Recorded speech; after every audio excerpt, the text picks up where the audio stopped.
नमस्कार फरीदाबाद, मैं सौरभ भारद्वाज और एक बार फिर आप सभी के साथ लाइव हैं अपने इस खास प्रोग्राम विशुद्ध राजनीति में।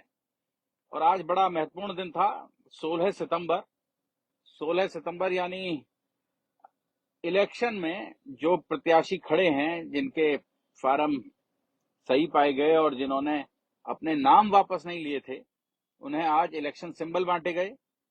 और इलेक्शन सिंबल इतना महत्वपूर्ण चीज होती है क्योंकि ये देश जो है ये अनपढ़ों का देश है और यहाँ बिना इलेक्शन सिंबल के कोई चुनाव जो है वो संभव नहीं है। तो आप ये समझें, मैं सही कह रहा हूं, क्योंकि आप ये मानकर चलें कि इस देश में जो इलेक्शन सिंबल है उसके बिना जो चुनाव होते हैं वो पढ़ी लिखी संस्थाओं के होते हैं। मसलन यूनिवर्सिटी के जो इलेक्शन होते हैं वो उसमें कोई इलेक्शन सिंबल नहीं होता, वहां लोग नाम पढ़ते हैं और नाम पढ़कर वोट देते हैं। जी, कोमल चौहान हमारे साथ जुड़े हैं, कंचन गांधी हमारे साथ जुड़े हैं, गौरव शर्मा हमारे, कपिल जी हमारे साथ जुड़े हैं। सेक्टर 10 से एक महिला की उसके घर के अंदर से चेन खींच ली गई। विकास जी, ये जो वीडियो है जिसके बारे में आप बात कर रहे हैं, ये वीडियो पंचकुला का है और पंचकुला में ऐसी ये घटना हुई है। पता नहीं, शायद आप उसी घटना के बारे में तो बात नहीं कर रहे हैं कि महिला एक आती है, स्कूटी पर आकर घर में खड़ी होती हैं और पीछे से कोई व्यक्ति आता है और उनकी चेन उनके घर के अंदर से छीन कर ले जाता है। ये पंचकुला सेक्टर 17 की घटना है, 13 तारीख की, और 1032 नंबर कोठी वहां सेक्टर 17 में, वहां से ये हुई। बहरहाल हम लोग बात कर रहे हैं, चर्चा कर रहे हैं इलेक्शन सिंबल्स की।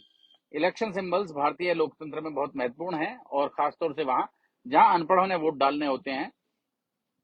बिना इलेक्शन सिंबल को समझे लोग नाम पढ़कर वोट नहीं डाल सकते क्योंकि अनपढ़ होते हैं, इसलिए इलेक्शन सिंबल दिए जाते हैं।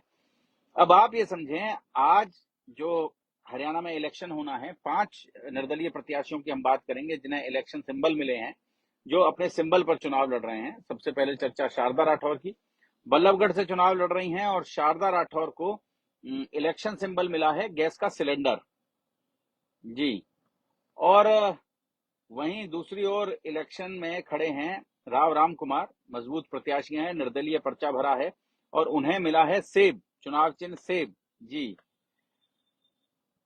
पृथला की बात करें तो पृथला में 2 महत्वपूर्ण प्रत्याशी हैं जो वहां से चुनाव लड़ रहे हैं। नैनपाल रावत चुनाव लड़ रहे हैं, पिछली बार भी उनके पास निर्दलीय ही थे, इस बार भी निर्दलीय ही हैं, लेकिन पिछली बार उनके पास हेलीकॉप्टर चुनाव चिन्ह था, इस बार उनके पास जो चुनाव चिन्ह है वो दिया गया है कैंची।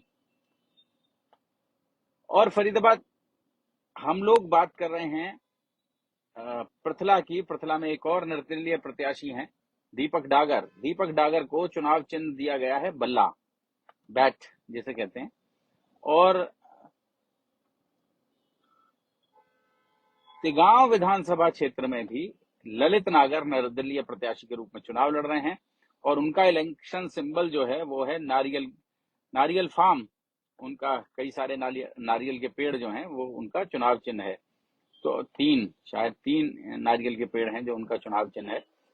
तो कुल मिलाकर आप ये समझें कि भारतीय इलेक्शन में जो सिंबल की महत्ता है वो शायद प्रत्याशी की भी नहीं है। और एक दौर तो ऐसा था हिंदुस्तान में इलेक्शन के दौरान कि प्रत्याशी बजाय प्रत्याशी की अच्छाई बुराई बताने के उसके जो सिंबल होता था उस सिंबल की अच्छाई बुराई बताते थे। मतलब कि जनसंघ का इलेक्शन सिंबल होता था दीपक, कहते थे फूंक मार देंगे तो दीपक बुझ जाएगा। इस तरह की जो बातें हैं, 2 बैलों की जोड़ी टूट गई, ऐसी बातें हुआ करती थी इलेक्शन से पहले इस सिंबल को लेकर। और जनता में जैसे जैसे डेमोक्रेसी में लिटरेसी बढ़ी है वैसे वैसे इलेक्शन में सिंबल की जो प्रासंगिकता है वो थोड़ी कम हुई है, उतना महत्वपूर्ण नहीं समझा जाता। लेकिन फिर भी अभी हिंदुस्तान में सिंबल जो है वो बहुत महत्वपूर्ण है और उन्हीं महत्वपूर्ण सिंबलों के साथ लोग चुनाव मैदान में उतरते हैं और अपने लिए जीत हासिल करते हैं। बहुत सारे लोग हैं जो जीत भी हासिल करते हैं निर्दलीय लड़ने के बावजूद, चुनाव लड़ने के बावजूद। और खासतौर से विधानसभा और जो पार्षद स्तर के जो चुनाव होते हैं वहां तो चेहरा ही सबसे महत्वपूर्ण होता है। तो आप ये मानकर चलें कि सिंबल बट गए हैं और अब आपको प्रत्याशी अपने सिंबल के साथ प्रचार करते हुए दिखाई देंगे। हालांकि ये भारतीय डेमोक्रेसी में एक थोड़ा सा गलत भी कहेंगे कि जो पॉलिटिकल पार्टीज अपने कैंडिडेट उतारती हैं उनके पास पहले से एक सिंबल होता है लेकिन जो निर्दलीय प्रत्याशी चुनाव लड़ रहे होते हैं उन्हें 10-12 दिन ही मिलते हैं उनका सिंबल लोगों तक पहुंचाने के लिए। तो कई मायनों में जो इलेक्शन सिंबल है प्रत्याशियों का, वो निर्दलीय निर्दलीय कहीं ना कहीं कमजोर उम्मीदवार होते हैं, लेकिन अगर उनकी टीम मजबूत है और घर घर वो सिंबल पहुंचा पाते हैं, अपना जो चुनाव चिन्ह है उसे पहुंचा पाते हैं और लोग उसे पसंद कर रहे होते हैं, तो कहीं उनको भी लाभ होता है। जोड़े विकास मनोचा जी कह रहे हैं अब इलेक्शन लड़ना एक व्यापार हो गया है और नेता 5 साल तक आम जनता को लूटते हैं जीतने के बाद। बिल्कुल सही कह रहे हैं आप मनोचा जी। जोड़ेंगे फरीदाबाद आपको ऐसी ही और महत्वपूर्ण राजनीतिक चर्चाओं के साथ अपने इस खास कार्यक्रम विशुद्ध राजनीति में। बहुत बहुत धन्यवाद।